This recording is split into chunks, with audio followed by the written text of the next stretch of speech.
भैया यार सवेरे प्रधान जी के संग गरी पंचायत करे।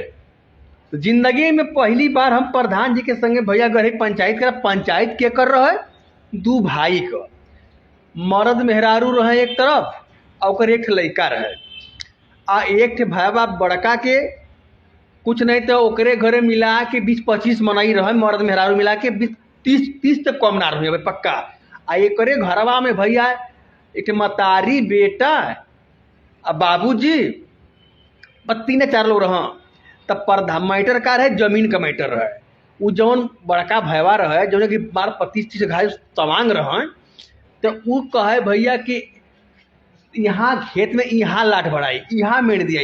आ जौन छोटका भैया रहे जो बस कम परिवार रहे, कहे कि यहाँ गुलामी है। तो हम कहली कि भैया यहाँ मेड़ ना बनाई, वो कहता। तब भैया तब प्रधान जी जब बैठा न तब भैया वो बेचारा रोवत गिड़गिड़ात बिलखत आयल, रोज गिड़गिड़ात बिलखत के भैया प्रधान जी हमारी यह समस्या है भैया कि भाई हमारे में 5 फुट हमारे में आके लाठ बांधत हुआ आ इनकर जमीन वहाँ है। आ वो बेचारा कहते प्रधान जी कुछो हो जाई, देख ला भैया तो के न्याय करे कोई न्याय ऐसे करे कोई कि देखा भैया हमारे पास 30 वोट है और तो के बढ़िया न्याय करे को होई। तब प्रधान जी बड़ा सोच में पड़ गए ना। हम कहीं तो हम कहेंगे प्रधान जी काहे तक सोचत हुआ। अरे चला चल के जमीन पर खेत पर देखल जा सच्चाई का है। तो जब खेत पर गईली हमनी के तो साँचों में भैया ओकर बड़का भाई जौने के पास पूरा 30 ठे परिवार रहा, उस सच्चो अपना छोटका भैया के भैया दबा के ओकर कुछ 5 फीट ओकरे खेते में जाके लाठा पर बांधत बा। यही बात का तकरार चलत है। एक के मरलहू पिटले बांध सुन। तब प्रधान जी कहने का खेत के जमीन के जायजा हम ले ले बड़ी। अब ऐसा करा कि चलल जा अब घरे चल के बैठकी करल जा, बतावल जा कि का हुई। तो प्रधान जी भैया यह फैसला कहना कि देखा पनारू तोहर लिलारू बड़ भाई हुआ, जिंदगी भर तोहरे तंगी करता कैले हुआ, तो खियौले हुआ पियौले हो सब कुछ कैले हुआ। तो एक काम करा कि 5 फुट जमीन समझ ला कि बड़का भैया के हम दान दे देली। हम ला प्रधान जी ये फैसला जब करे के रहत तो तोहरे किन का करे बेचारा है, तोहरे किन का करे आवत लीलरुआ के अपने बड़ भाई के 5 फुट जमीन दान ना दे। तो प्रधान जी हमके सन की आवत को तू चुप रहा, बीचे में टप जाला, तू सब कुछ राजनीति ना समझेला। राजनीति जब तुम जान जाइबा तो तुम पंचायत कर तोहरे आ जाई। अभी तू नया हुआ, अभी नया बीडीसी को तू चुनाव लड़बा ना, जब तू बीडीसी बन जाइहा तब कैसे पंचायत होला तब तो समझ में आई।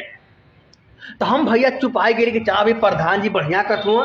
तो फिर प्रधान जी कहना कि ये पनारू अपने बड़ भाई लीलारू के 5 फुट जमीन दीजिए जा। बड़ भाई हो भाई, बाप के समान होना, बहुत कुछ तोरे का खियौले हुआ पियोले हुआ, तेरे दुख दुखवास में शामिल भल हुआ।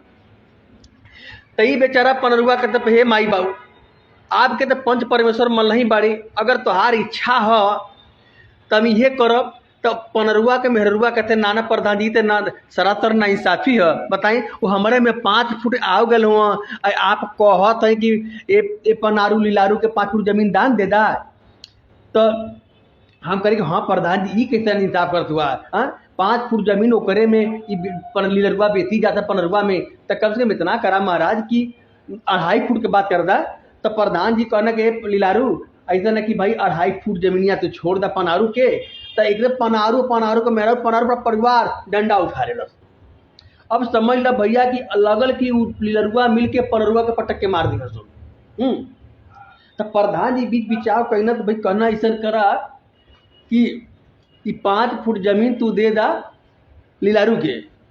अब लीलारू बेचारू मन मसूद पनारू भैया मन मसूद के रह चला भैया प्रधान जी जब पंचायत कह दे ना तो भैया जौन भल तो ठीक बोल। अब जब रास्ता में जब अली जाओ वहाँ बीच बिचा हो गल, पनारू के 5 फुट जमीन दे देवल गई, लीलारू के मिल गया पनारू बेचारू दे देना। अब अरे तो रास्ता में कली प्रधान जी ये कितना सरासर आप ना इंसाफी के लिए हैं। वो छोट भाई के 5 फुट जमीन को ओकरे में लाट बानत हो सोन, ओकरे पास 30 ठे समांग हो सो बेचारा 2-3 ठे हो सोन, या फैसला ना बढ़िया करी है। तो प्रधान जी देखा का कहते कि भोजपुरिया चच्चा तू दिमाग हुआ कच्चा, तोरे दिमाग ना है, ओकरे पास 30 ठे वोट है। अब 2 साल बाद 40 वोट हो जाई। ये सरवा के 3 वोट है, ढेर करी 4 वोट हो, तब 4 वोट देखब कि 30 वोट देखब। बतावा ये राजनीति है। राजनीति में ये ना देखल जाला कि केकर बढ़िया के खराब है, ये देखल जाला कि केकरे पैर कितना वोट है। अब कि जाए सरऊ जाइए प्रधान जी जमो तू पंचायत हमसे करवाओ बड़ा है। अब समझ में आ गया कि बाप रे बाप यहाँ रोड के चलते लोग भाईचारा बिगड़ जाई। जहाँ फायदा है जहाँ वोट है भैया वहाँ अधर्मो धर्म के काम करत है। तो हम कहली भैया प्रधान जी आज के बाद हम बीडीसी का चुनाव ना लड़ब। चुनाव लड़ने के बाद यह कुछ काम करे के बाद तो भैया हमके माफ करा न तोरे संगे आज के बाद हम चुनाव में जाई प्रचार करे न तोरे संगे रहब तो बीडीसी का चुनाव लड़ब न तोरे संगे मर्दा कबो पंचायत कर जाई। भाई ये किस्मत कर पहुँचो किस्मत के बतावा इतनी सारा पाप का भागीदार बने के पर बाबू हम तो चलो